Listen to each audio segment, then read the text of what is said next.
En mis muchos años dedicados a la enseñanza de la literatura estadounidense, no creo haber enfocado la poesía de Emily Dickinson más de un par de veces.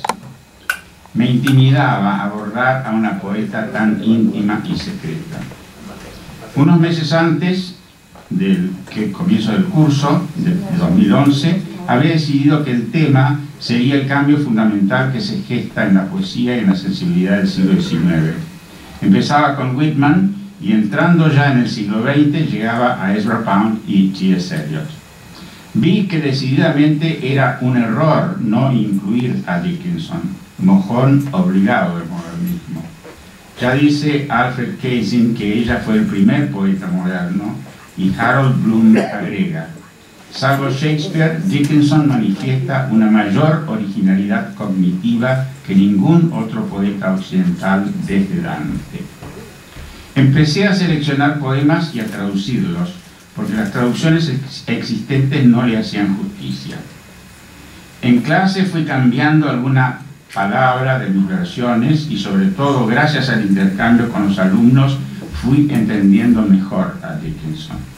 El resultado fue este libro, cuya dedicatoria reza, como lo leyó Elisa, para mi equipo de cátedra y estudiantes del curso de literatura norteamericana de 2011, con afecto y agradecimiento. Mis clases componen el libro, que fui puliendo durante el tiempo en que estudiantes y yo leímos y comentamos los poemas.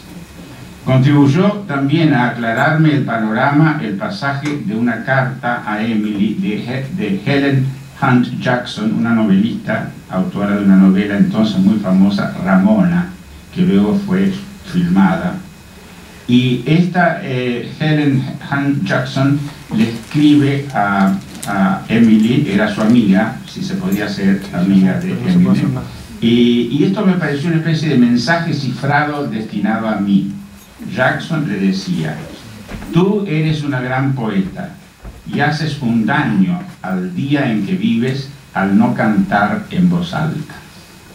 Estaba ya absolutamente claro que haría un daño a mis alumnos si los privaba de Emily, esa maestra de la disciplina, de la interioridad, la incertidumbre y el renunciamiento, que escribe una poesía meditativa, intelectual y antisentimental, de profunda introspección y duda existencial, una poesía a la par filosófica y emotiva. Hay en ella una imaginación visual y atributos de imagen y estilo comunes a las artes plásticas y decorativas, una paleta que ama el púrpura, el rojo y el amarillo, cuyos juegos con la luz la relacionan con el impresionismo. En una oportunidad escribe en una carta que las palabras son símbolos trazados en el papel. Si bien en sus poemas la naturaleza es una presencia ineludible, su gran contribución es el agregado infaltable de la naturaleza humana. En su arte, menos es más. Una sola palabra, una sola línea encapsulan multitudes de significado. En su poesía dominan la imprecisión, la ambigüedad, el abanico de posibilidades, una nueva dimensión que le engrandece. En el libro nos referimos, además de a los datos de su vida, a su familia, su tiempo y su rincón de la Nueva Inglaterra, a las características de su poesía, a su puntuación y gramática caprichosas, en especial su uso del guión, y agregamos sus temas recurrentes y su escepticismo religioso. Enfrentamos la versión inglesa con la nuestra española y anotamos poema por poema refiriéndonos al contexto de composición cuando nos fue posible rastrearlo a la fecha en que fue escrito. Explicamos términos, metáforas y referencias y arriesgamos una interpretación posible, todo con el propósito de facilitar la lectura de esta poeta fascinante que eligió llevar una vida de reclusión, que pasó toda su vida en la misma casa familiar y de la que al fin y al cabo poco se sabe. Como dice ella, los poetas encienden las lámparas, ellos se van. Nos ha quedado el mensaje de su poesía. Nos lo deja, por ejemplo, en el poema 519, donde dice: esta es mi carta al mundo, que nunca me escribió. La simple noticia que contó la naturaleza con tierna majestad. Su mensaje está destinado a manos que no puedo ver. Por amor a ella, dulces compatriotas, juzgadme con ternura. Bueno, y quería leer algún poema. El 182, que es un poema cortito. Después vemos si hacemos algún otro. Si no estuviera viva cuando los petirrojos lleguen, dale al de la corbata roja una amiga conmemorativa.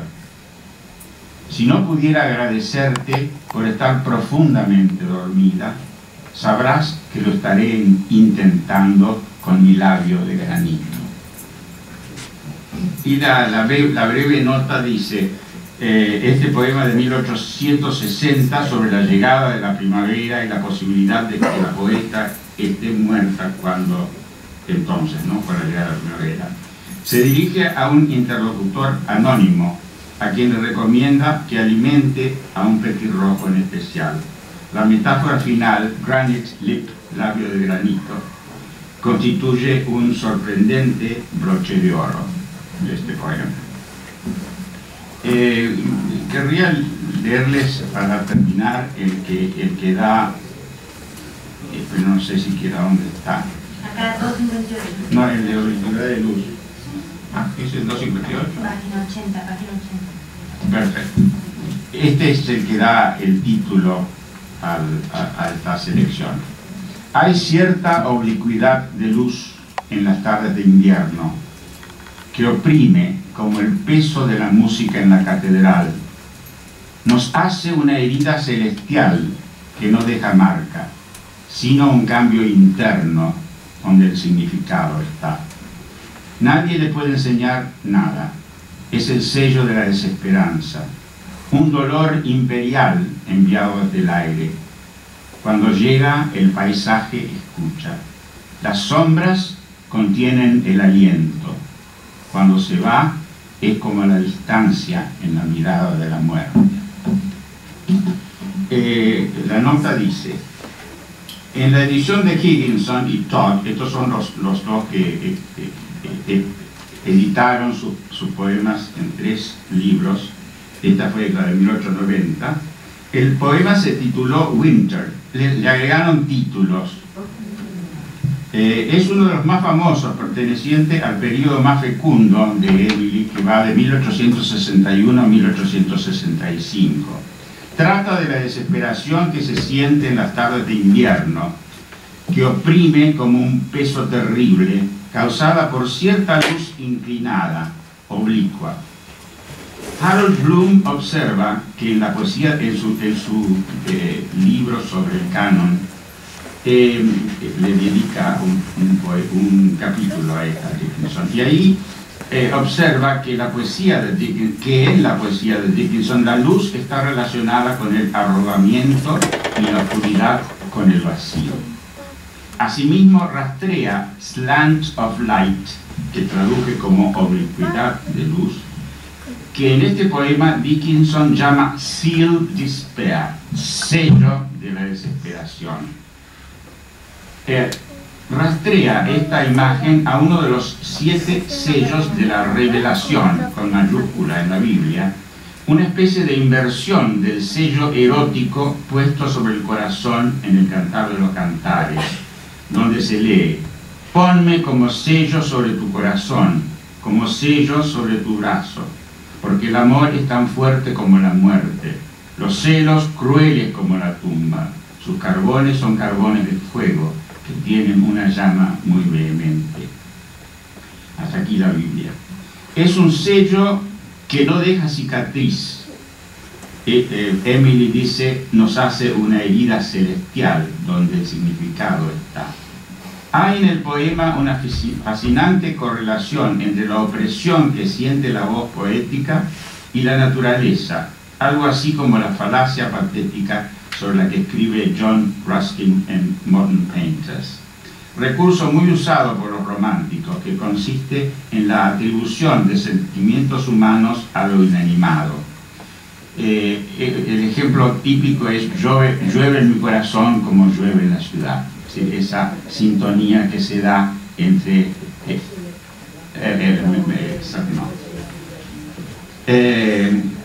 ese no es el ejemplo que da Ruskin, porque esto se escribe mucho después de Ruskin, pero viene bien para enseñar la idea de lo que es falacia patética. En la nota de Higginson publicada en el Atlantic Monthly de mayo de 1860, Letter to a Young Contributor, que es la que animó a Dickinson a escribirle, está esta cita de Ruskin.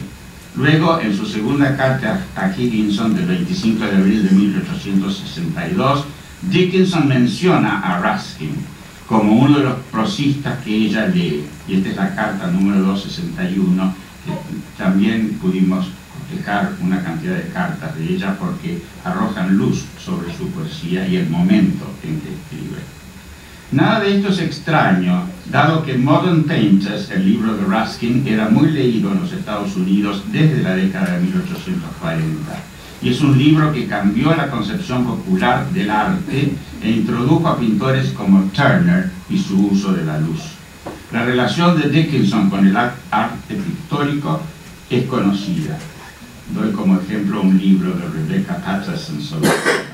Además de su correlación con el invierno, la luz oblicua se une con otras imágenes para reforzar la idea de desesperación, el peso de la música en la catedral, el dolor imperial, el silencio que cunde en el paisaje, las sombras que contienen el aliento y la distancia en la mirada de la muerte. No es un poema muy feliz, pero es un poema muy bueno. Bueno, dejamos aquí, señor presidente.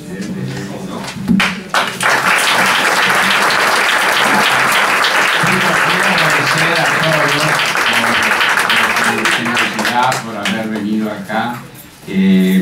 Veo exalumnos y todos amigos. Quiero agradecerle a Elisa por su sensibilidad y su apoyo y su cariño siempre, y a Pedro, que es el pilar de esta institución, y con todo lo que hace, no se puede creer todo lo que hace, y a los queridos colegas académicos y a todo el personal de la academia que siempre me ha ayudado en todo, por ejemplo a Estela, sin la cual yo no podría haber hecho nada, a todo el personal, a María Adela, que es la que hizo estas transparencias que no tuvimos mucha suerte de ver, y a Inés Bosch, que es nuestra secretaria, y a todos, inclusive a los mayordomos, que siempre